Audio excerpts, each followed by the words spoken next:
The gymnasium was hot with the breath of 200 people who had come to beg, and every one of them was looking at the woman by the folding table near the north wall. She was not tall. Her coat was patched at both elbows with a thread that did not match, and her hands, when she folded them on the table, showed the shine of old blisters gone to callus.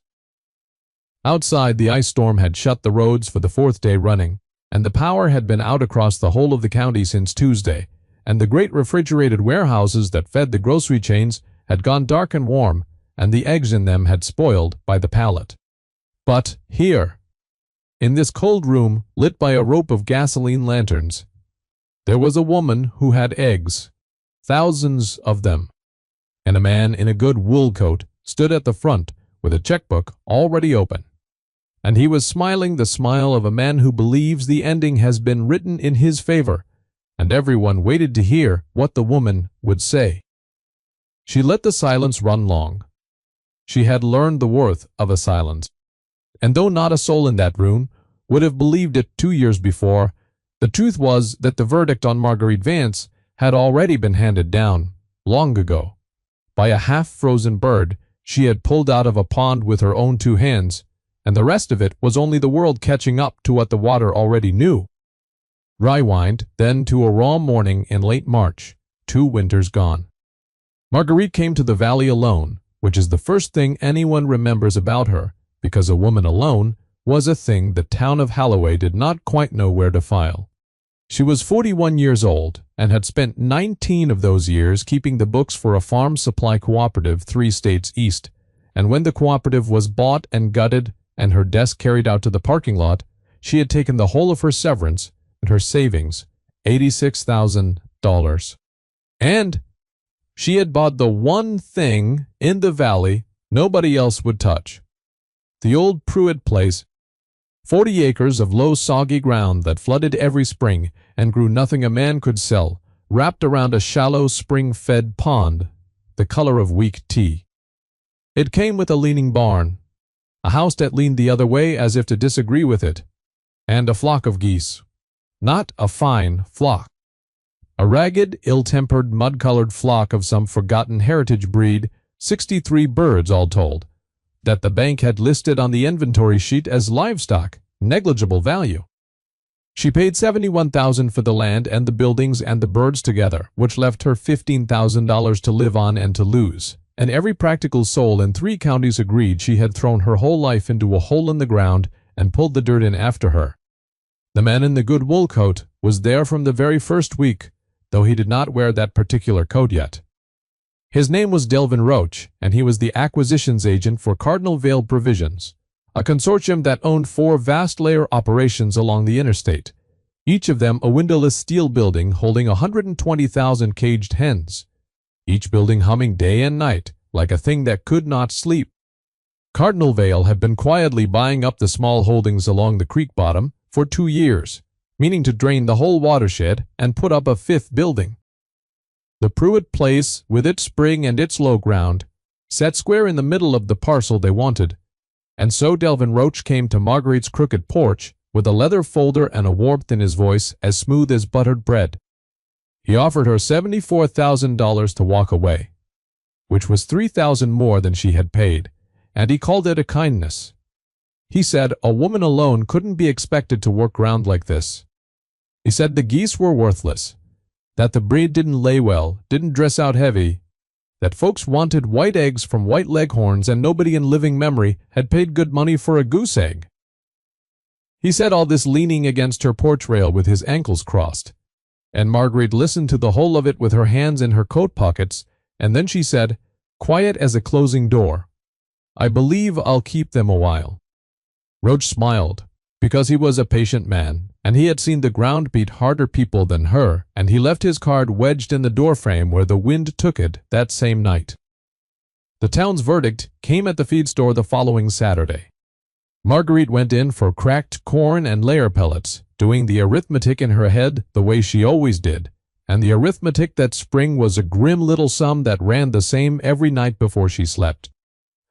$15,000 in the bank, 63 geese eating their heads off, not a single egg yet sold, and the season for it barely begun.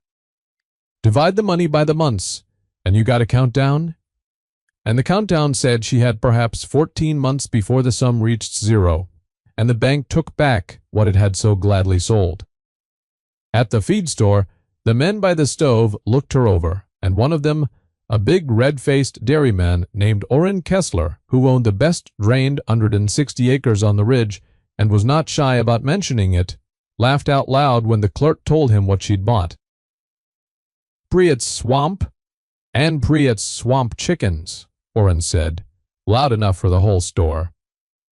"There's a woman paid full price for a lesson the rest of us got free." The men laughed with him because it was easier than not, and Marguerite paid for her feed and carried it out to her truck herself, 40-pound sacks 2 at a time, and if her face was hot, she did not let them see it. Being laughed at, she was learning was its own kind of weather. You could not argue with it. You could only outlast it. The first labor of that place nearly broke her. The barn roof leaked in 9 spots, and she patched them one by one on a borrowed ladder in the rain. The fences were down and the geese wandered, and she walked the property line at dusk, driving them in. 63 birds that hissed and bit and beat her shins with their wings, and would not be herded like sheep or driven like cattle, but only, she found, coaxed if you moved slow and let them believe the going in was their own idea. She hauled the mucked straw by the wheelbarrow load. She mended the pond bank where the runoff had cut it, and every night she sat at the crooked kitchen table with a ledger and a stub of pencil and worked the sum, and every night the sum was worse, because the geese in that cold, wet spring were not laying at all, and a flock that does not lay is only 63 mouths and no return, and she began along about the 3rd week of April. To think she had been a fool of the exact and complete kind, Orrin Kessler said she was. It was on the worst of those nights that the thing happened that turned the whole story on its hinge, though she did not know it then. A late ice storm came through, the kind that coats the world in glass, and in the gray of the next morning she went out to break the ice on the pond edge so the flock could drink, and she found one of them in trouble. A young goose, hatched late the fall before, half-grown and gray, had gone out onto the thin ice in the night, and broken through, and could not climb back, and it hung there in the black water, with only its head and one wing above the surface, too spent even to cry out, its eyes gone dull. The others stood on the bank and watched it die the way animals do, without cruelty and without mercy. And Marguerite did not stop to think. She waded out to her waist in water so cold it drove the breath from her chest, and she got her arms under that bird and lifted it, a sodden gray weight gone nearly limp, and carried it up the bank and inside, and laid it on the open door of the wood stove's warming oven, wrapped in a flannel shirt. For an hour it did not move, and she was sure it was gone. Then one webbed foot stirred. Then the yellow film cleared from its eye. And when at last it lifted its head and looked at her with the flat, unbothered gaze that geese give the world, she found she was crying, and could not have told you whether it was for the bird or for herself, or whether by then there was much difference between the two. She named it ash, for the gray of it, and for the coal. She was, without knowing the word yet, banking against the cold. Ash lived, and something in Marguerite's chest that had been folding shut came open again, and the next morning she went back to the sum with the stubbornness she had not had before. If the flock would not lay in the cold wet, then she would learn why, and she would learn what would change it, and she would not sit and watch her money drain out like water through the Pruitt bottom. She began to watch the geese the way she had once watched columns of figures, looking for the pattern under the noise. And it was in the middle of that watching, on a still evening in early May, that the elder came up her lane. The elder was a woman named Ilse Bergfist, who had come to the valley from the far north country as a girl of 9, some 60 years before, and had kept geese on the next ridge over her whole life, and whom the town regarded with a wariness that was almost respect, because she was old and strange and had buried 2 husbands and outlasted every man who ever tried to tell her how to farm. She came walking up the lane with a hazel stick in her hand, and she did not laugh, which by then was so rare that Marguerite noticed it the way you notice a sound stopping. Ilse stood at the pond bank a long while, and watched the flock come off the water in the blue dusk, and then she said in the soft, careful English of one who has spoken it long but was not born to it, "You have been trying to keep them like hens." Marguerite said she supposed she had. Ilse nodded. "A hen is a thing you own," she said. "A goose is a thing you keep company with. The land here, this wet ground, everyone despises. It is not poor. It is only telling you what it wants to grow. And it is not corn." She walked the bank with her stick, pointing, "Grass, grass and water, and grazing, and space, and geese that walk their own miles. Feed them pellets in a pen, and you will get a sick bird and no eggs. Let them out onto the wet meadow where the grass comes up green off the flood, and let the water be their own, and they will lay you eggs so rich the yolks stand up like small suns."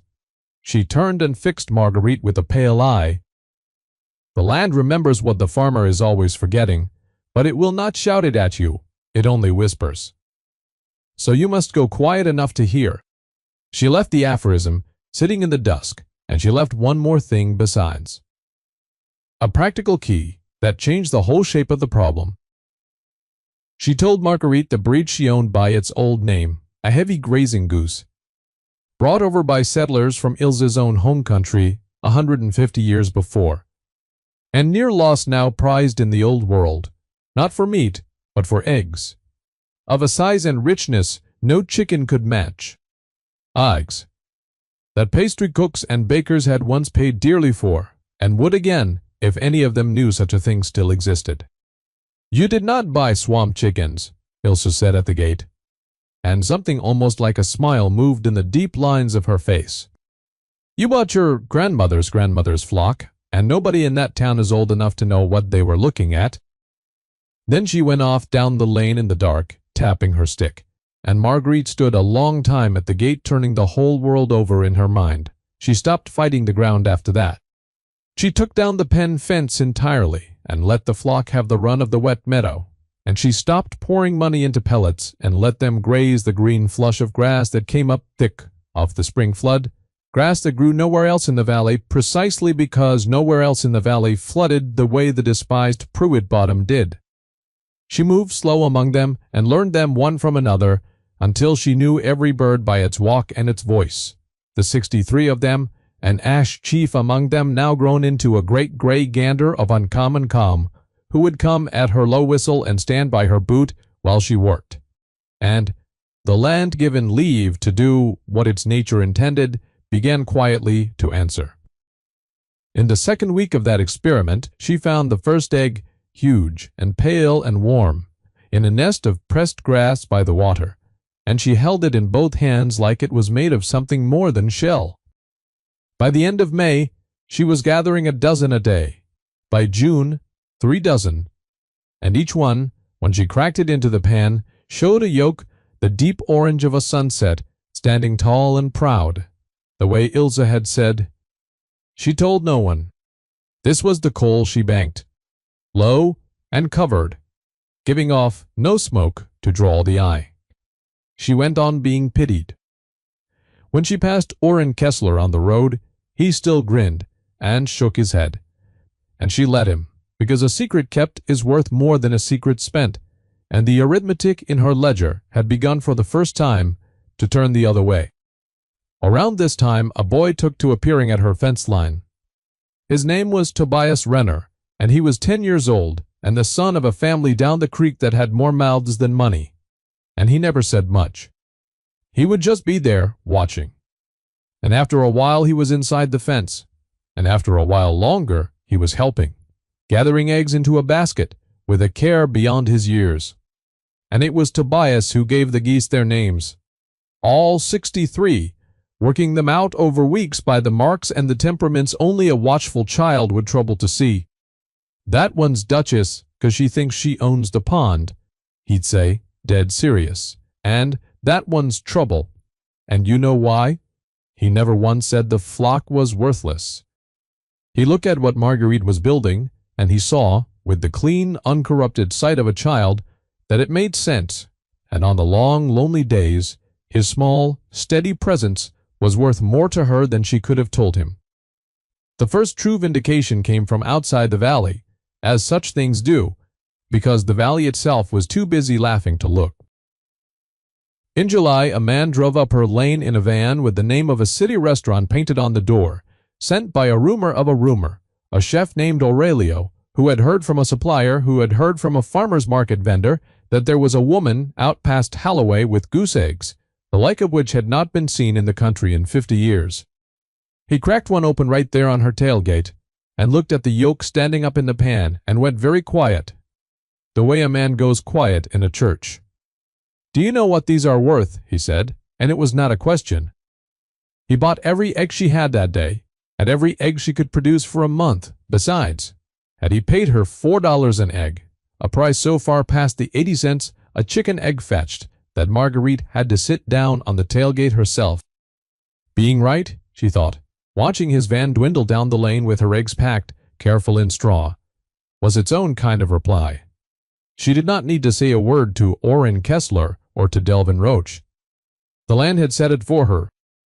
But being right is a thing that draws predators as surely as it draws praise. And Delvin Roach had not stopped watching. He came back in August in the Goodwill coat, and this time the warmth in his voice had a thin, cold thread running under it. Word of the chef had reached him, because word reaches men like him first. He sat on her porch and made a new offer, $110,000 now. And he called it generous.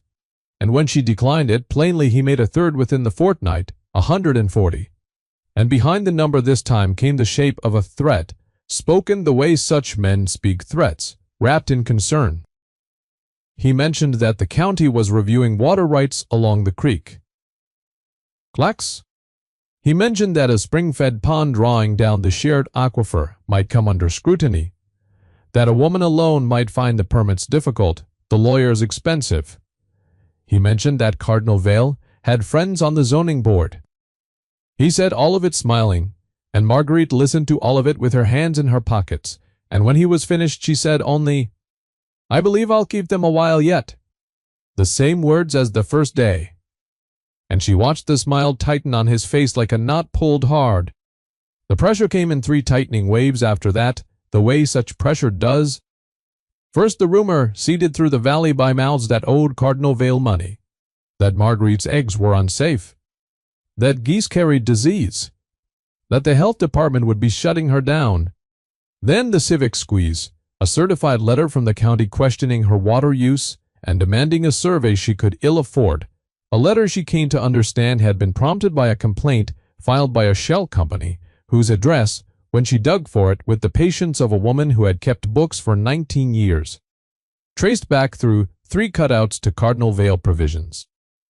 And then the outright offer to swallow her whole, delivered by Roach in person, that Cardinal Vale would buy her flock and her land and put her name on nothing, would take the breed and the eggs and the whole quiet miracle and fold it into their brand and sell it at $10 an egg to the very cities that were beginning to ask for it, and would pay her $180,000 to disappear and sign a paper promising never to keep a goose again.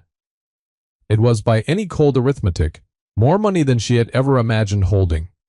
She sat with the paper a long night at the crooked table, with Ash asleep on the porch and the pencil in her hand, and she did not sign it. And in the morning she drove to Ilse Bergquist's ridge and asked her plainly whether she was a fool. "Ooh." The old woman poured coffee and thought a long while, and then said, "A coal you sell for money warms one house for one night.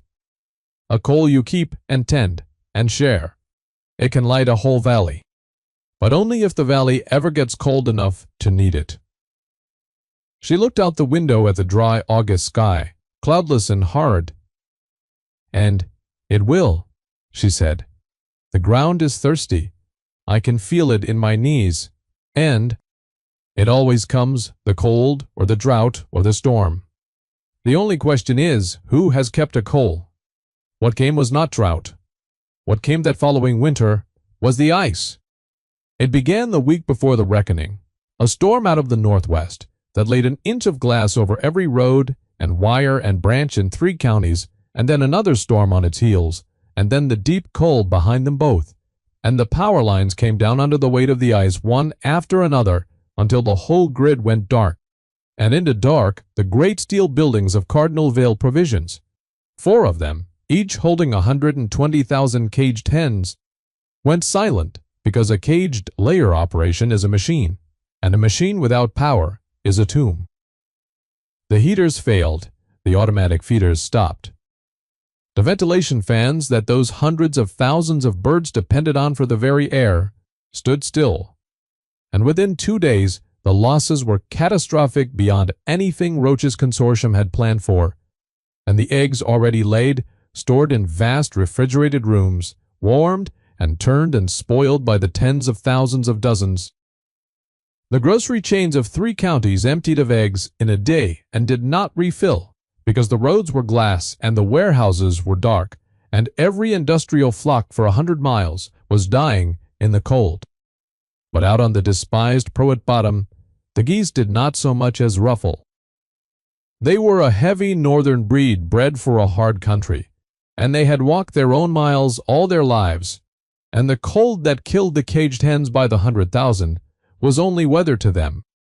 They pushed through the ice on the pond with their own bodies, as they had always done. They grazed the frozen meadow and took the feed Marguerite carried out on foot, sack by sack, across the glazed ground. And they went right on laying, warm and pale and rich, into their nests of pressed grass, 63 birds grown now, to 240 over 2 seasons of careful breeding. And in the dark, cold heart of that catastrophe, Marguerite Vance had the one thing 3 counties suddenly and desperately needed, and could not get anywhere else at any price. She had eggs. They came to her then, the ones who had laughed. Orrin Kessler came first, and this was the humbled beggar of the whole long tale, the loud man brought low. His dairy herd was in crisis, his own generator failed, his family had not had fresh food in a week, and he stood on Marguerite's crooked porch turning his cap in his big red hands, and he could not at first even meet her eye. He had cash, some, but not $4 an egg, not near it, and he had come to ask what he had no right to ask, and the shame of it was written all over him. Here was the moral choice laid bare. The door swung open. She could name any price, and he, and all the valley would pay it, would empty their pockets to feed their children, and no one could have called it wrong. Marguerite looked at Orrin Kessler a long moment, the man who had christened her flock swamp chickens, in front of the whole feed store, and then she said, "You come tomorrow to the school gymnasium, bring anyone who's hungry. We'll settle it there all together." And Orrin, who had expected to be gouged, or turned away, put his cap back on and went down the lane, not understanding, but hoping. Which brings us back at last to that hot, crowded gymnasium, and to Delvin Roach standing at the front with his checkbook already open. For he had come too, of course. He had come because he understood, better than any of them, exactly what Marguerite now held. His 4 buildings were graves. His brand was ruined for the season, and perhaps for good.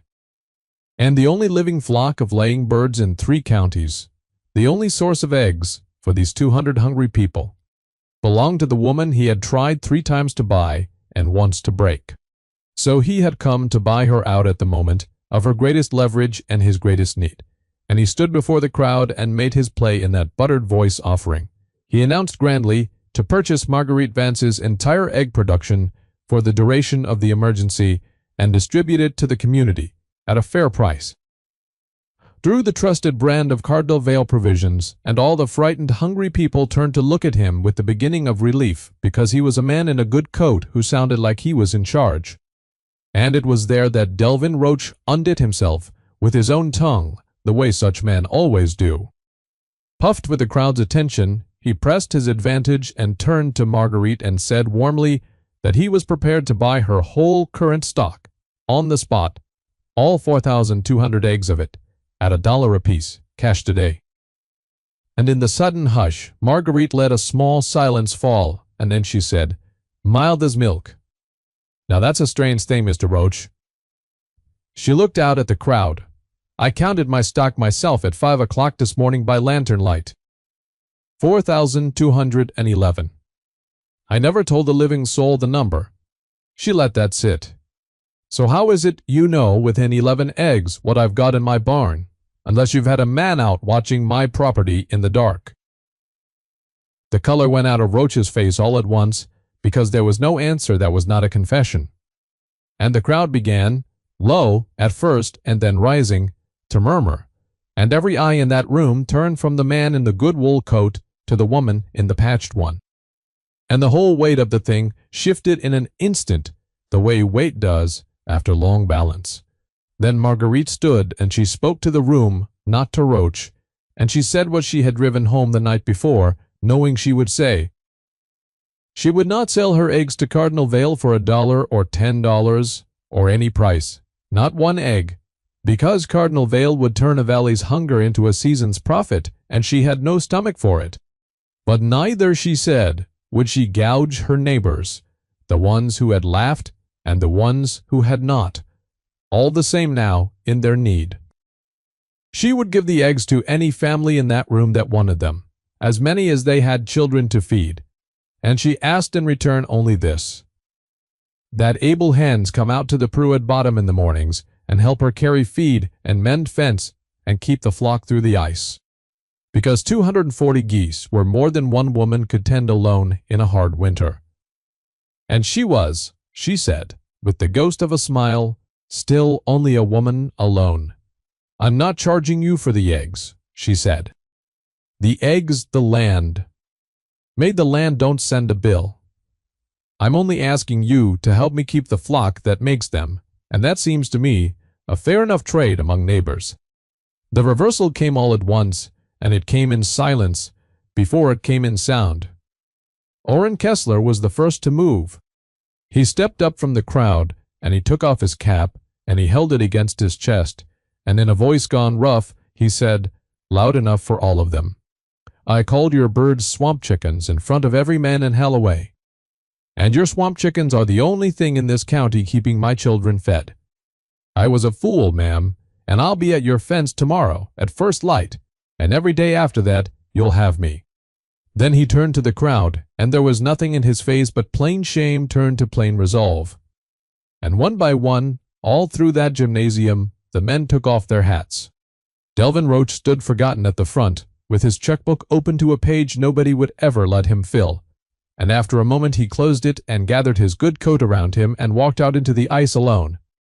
And Cardinal Vale Provisions, its buildings ruined, and its name blackened, and its schemes laid bare, never again sent a man up the Pruett Lane. He was beaten in the end by nothing more forceful than a woman's decency, which is the only weapon such men have no defense against.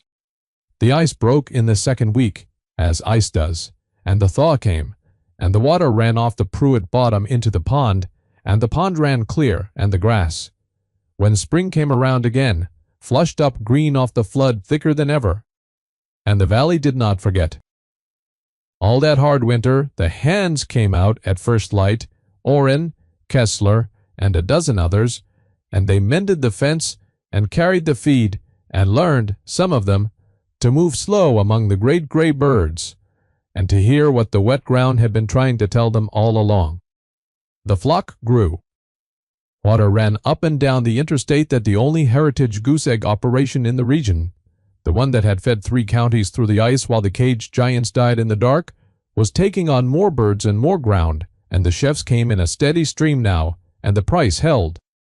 And the arithmetic in Marguerite's ledger ran so far the right way that she stopped at last doing the countdown at night because there was nothing left to count down to. She hired Tobias Renner's father, and half the Renner family besides, and the boy, who had named all 63 of the original flock, grew into the young man who kept the breeding records, and could still tell you, if you asked, exactly which of the 2,000 birds on the place now traced back in a straight line to the great calm gander named Ash, who lived to a remarkable age, and died in his sleep in the sun on the pond bank, and was buried there, and whom Marguerite never once, in all her years, spoke of without her voice going soft.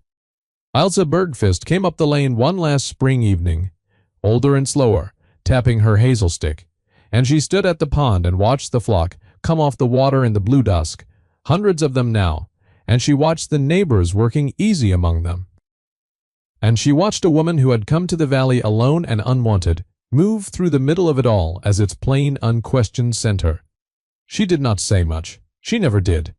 But at the gate going, she paused and put her old hand over Marguerite's on the wood, and she said, "You heard it. The whispering most never do." And Marguerite, watching a late gosling half the size of her boot, tottered down toward the bright water where its whole gray flock had turned to look at it come, found she could not answer, and only stood and listened, the way the old woman had taught her, to the land telling everyone at last what the water had known from the very first cold morning. That nothing on this earth is worthless but for the eyes too proud to see it, and that a coal kept low and tended long will, when the world grows cold enough, warm a whole valley through. Ouais, mais c'est pas il a forcément un planning. OK, c'est aléatoire, mais il a forcément un planning. S'il a un planning de travail à côté, il peut avoir un planning de stream.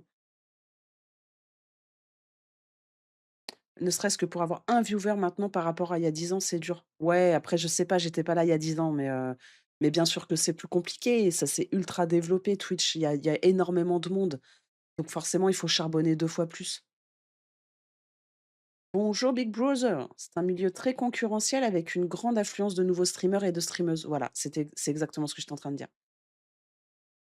Est-ce que c'était plus dur avant? Est-ce que c'est plus dur maintenant? Je sais pas. Je pense que dans tous les cas, c'est un travail. Il ne faut pas l'oublier, un travail. Et c'est un travail où tu es indépendant, où tu es ton propre patron. Donc forcément que si vous voulez y arriver, ça va être dur, vraiment. Il faut garder ça en tête. C'est ce que je me répète tous les jours.